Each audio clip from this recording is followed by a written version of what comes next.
एक बार की बात है, एक टीचर क्लास में कुछ चीज लेकर आती है और वह चीज थी एक बड़ा सा जार जो वह ला कर के टेबल पर रख देती है और उस जार के अंदर कुछ बड़े बड़े पत्थर डाल देती है। जार उन बड़े पत्थरों से भर दिया जाता है, लेकिन अभी भी उन पत्थरों के बीच में कुछ जगह बाकी रह गई थी। फिर उस टीचर ने क्लास के सभी बच्चों की तरफ देखा और उनसे पूछा, क्या यह जार अच्छे से भर चुका है? फिर सभी बच्चों ने हाँ में जवाब दिया। फिर उस टीचर ने कुछ छोटे छोटे कंकड़ इकट्ठा किए और उस जार में डाल दिए। फिर उस जार में जो बड़े पत्थर के बीच में गैप था, अब वह गैप उन छोटे कंकड़ की वजह से भर चुका था। फिर उस टीचर ने क्लास के सभी बच्चों से पूछा, क्या यह जार अब अच्छे से भर चुका है? फिर क्लास के सभी बच्चों ने हाँ में जवाब दिया। जैसे ही बच्चों ने हाँ में जवाब दिया, उस टीचर ने वैसे ही अपने बैग में से एक रेत का डब्बा निकाला और उस रेत को उस जार में डाल दिया। फिर उस जार में जो छोटे छोटे गैप थे, अब उस रेत की वजह से भर गए थे। फिर उस टीचर ने उन सभी बच्चों से एक बार फिर पूछा, क्या यह जार अब अच्छे तरीके से भर गया है? क्लास के सभी बच्चों ने फिर से हाँ में जवाब दिया। अब उन बच्चों का जवाब सुनकर उस टीचर ने सभी बच्चों से कहा कि मान लो यह जार आपकी जिंदगी है।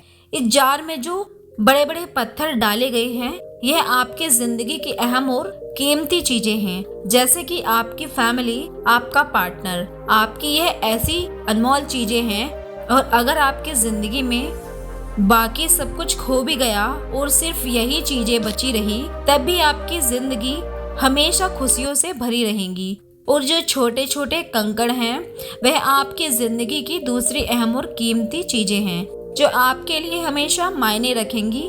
कि जैसे कि आपकी नौकरी, आपका काम, आपका बिजनेस, जो रेत है, वह आपकी जिंदगी की बहुत छोटी छोटी चीजें हैं, जो आपकी जिंदगी में ना भी रहे तब भी आपकी जिंदगी हमेशा अच्छे से चलती रहेंगी। तो दोस्तों, इस कहानी से हमें यह सीख मिलती है कि अगर आप अपनी जिंदगी के जार में सबसे पहले रेत को डाल दोगे तो पत्थर और कंकड़ के लिए जगह ही नहीं बचेगी।